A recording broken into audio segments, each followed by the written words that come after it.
Hello everybody. Well, I wanted to take a little bit of a deep dive here into the details of a player on our list who seems to divide opinion more than anyone else and seems to create more discussion, and that is Elijah Tsatas in terms of his place on Essendon's list and his future at Essendon, if there is a future at Essendon. We seem to discuss a lot of surface level stuff, but I want to go into the details of it, and we're going to discuss that in this video.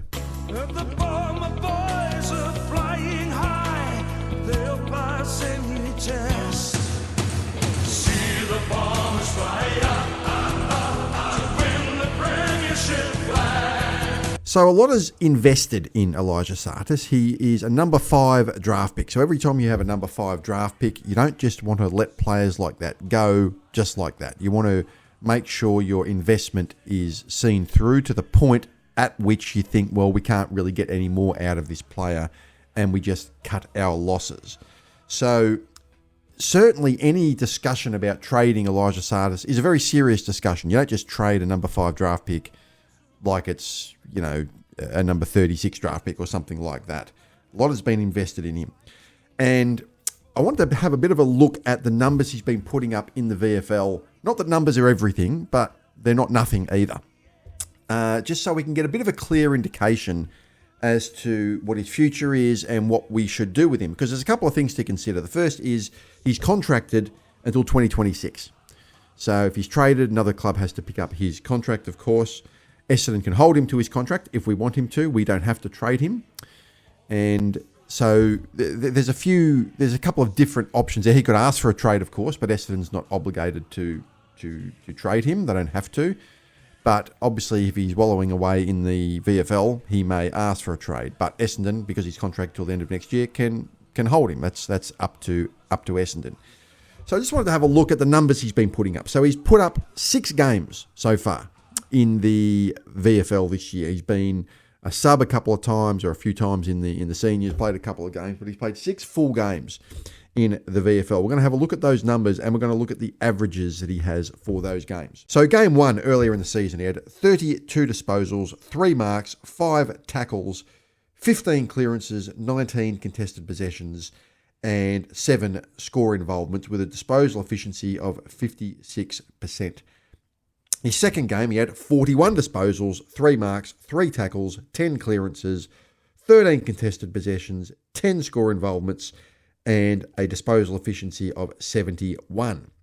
His third game, he had 33 disposals, 3 marks, 5 tackles, 8 clearances, 16 contested possessions, 3 score involvements, disposal efficiency of 82.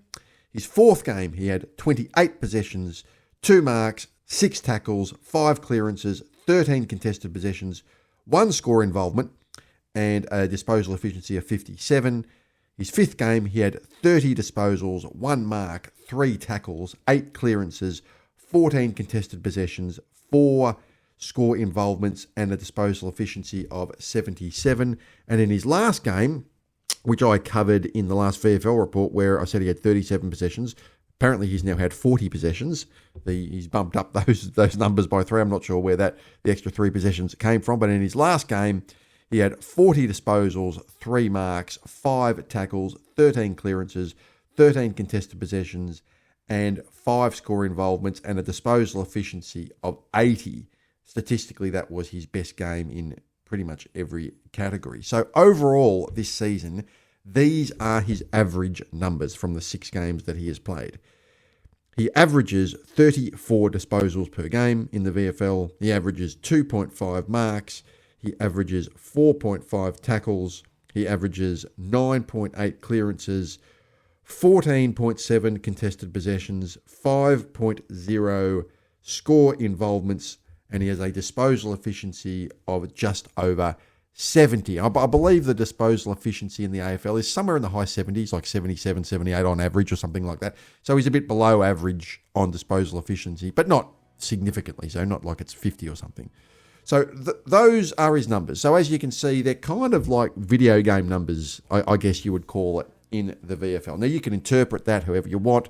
I'm not necessarily offering an opinion. I'm just saying those are the numbers and they are what they are.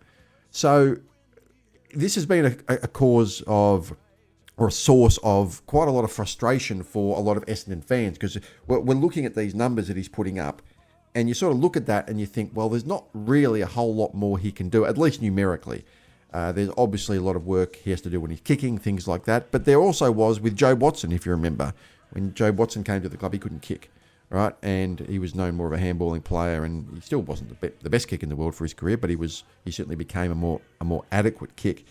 So the most obvious thing to look at with these numbers is the disposal efficiency. That's kind of been the criticism of Tsatas. He averages disposal efficiency in the VFL of about 70. So he's played 4 games in the AFL this year. A couple of those have been as the sub. His disposal efficiency is pretty much the same, 69%. But what's interesting is that disposal efficiency of 70% in the VFL and 69% in the AFL is better than Zach Merritt, who has a disposal efficiency of 68. It's better than Peter Wright, who has a disposal efficiency of 68. It's better than Dylan Shield, who has a disposal efficiency of 68. It's the same as Jai Caldwell, who has 69. Ben Hobbs is 70, Gresham 70, etc., etc., etc., etc. Our player with the best disposal efficiency is actually Ben Mackay and Mason Redmond, both of whom average 86. And look, I accept that you can interpret these numbers in many different ways. I mean, Ben Mackay with a disposal efficiency of 86, well, that's probably because he doesn't take any risks with his kicks. So, of course, his disposal efficiency is going to be very high, and a player like Merritt, who has a disposal efficiency of 70, is often trying to, pinpoint more players, trying to take more risks. I noticed he turned the ball over a couple of times against Geelong because he was trying to be proactive and things like that. So there's a lot of different variables that you need to consider there, the type of kicks you're going for and all those sorts of things.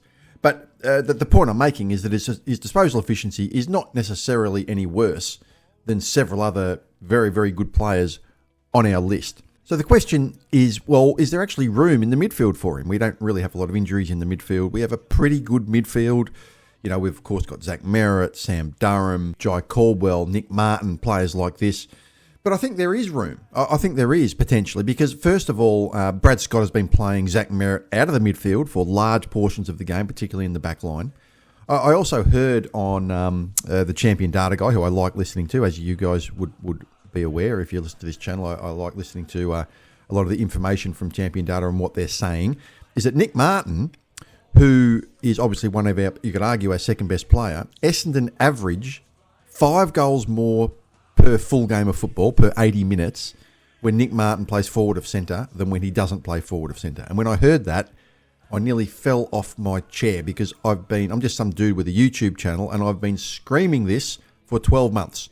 I've been yelling this for 12 months. Play Nick Martin forward of centre. He always kicks goals. Yes, he's a very good midfielder. It'd be great if we had 4 of him, all right? And you could play him out of the back line. You could play him in the midfield. We've only got 1 of him. And if we average 5 goals per game, or 5 goals per 80 minutes, more when Nick Martin is playing forward of centre, then he should play forward of centre, because at the end of the day, you win games by kicking goals. So that opens up more room for a player like Elijah Tsatas, who couldn't even get in the team on the weekend when Sam Durham was injured, who's been injured for the last 2 weeks, and with Zach Merritt playing large portions of the game, not in the midfield himself. So there is room in there. I mean, Brad Scott has even shown with by not playing Merritt in the midfield, potentially playing Nick Martin a bit more forward.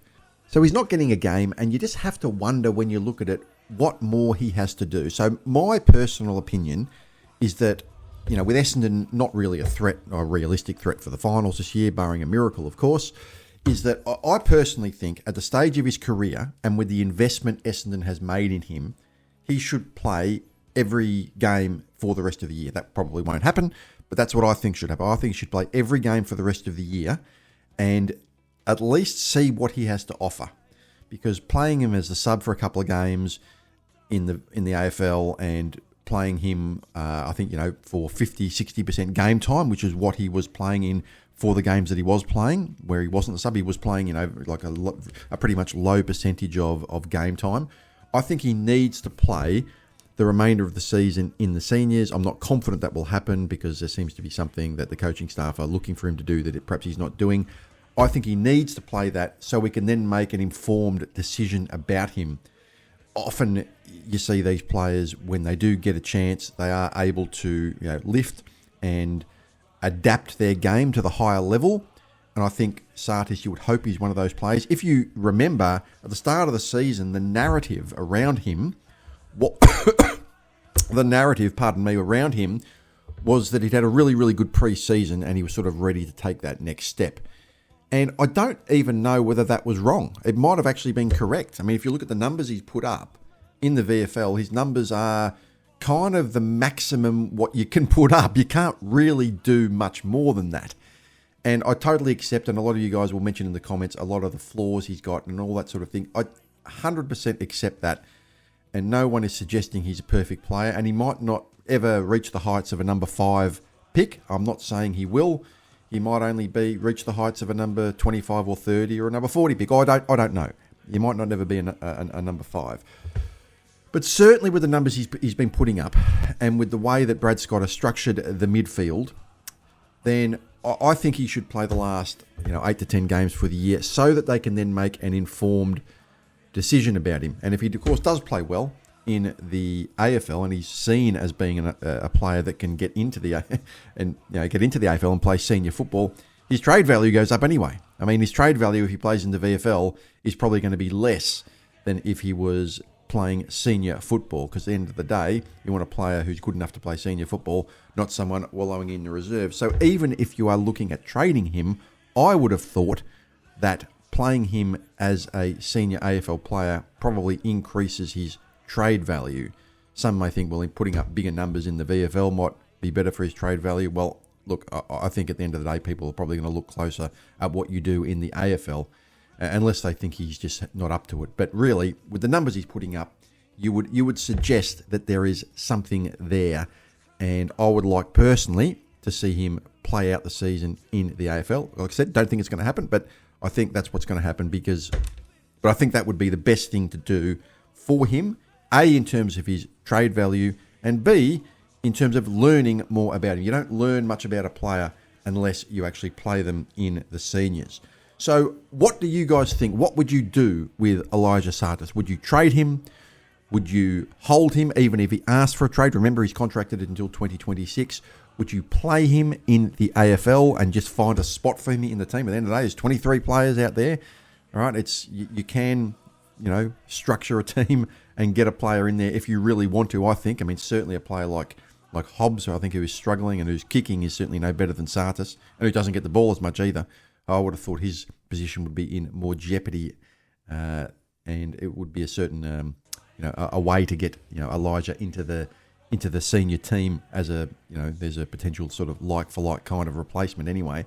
Do we hold him to his contract and keep him till the end of next year? Remember, we don't have to play ball if someone asks for a trade, although we could. Do we listen to offers from other clubs? There probably will be offers. I think there's a whole lot of things to consider here. I think the investment in him is too high, and I would like to see him stay until the end of next year. Like I said, not necessarily confident that's going to happen, but because of the high investment in these high draft picks, we've already probably got 2 of the 2020 draft picks, the Reed, Perkins, Cox, where it looks like 2 of those perhaps won't make it. So you wouldn't want to see another one excel at another club, another high draft pick excel at another club, unless you've exhausted every avenue to make sure that they make it at your club. And that's what I'm worried about. That's the thing. You want to absolutely exhaust every avenue, and you can only do that if you play the player in the seniors. So what do you guys think? I've gone through a little bit of detail here with Tsatas. There's a lot to talk about. He's a player that divides opinion, and I'm sure there'll be a whole lot to say in the comments. Let me know what you guys think. Have a great day, everybody. Subscribe to this channel, like this video, and as always, go Bombers. The Bombers fly.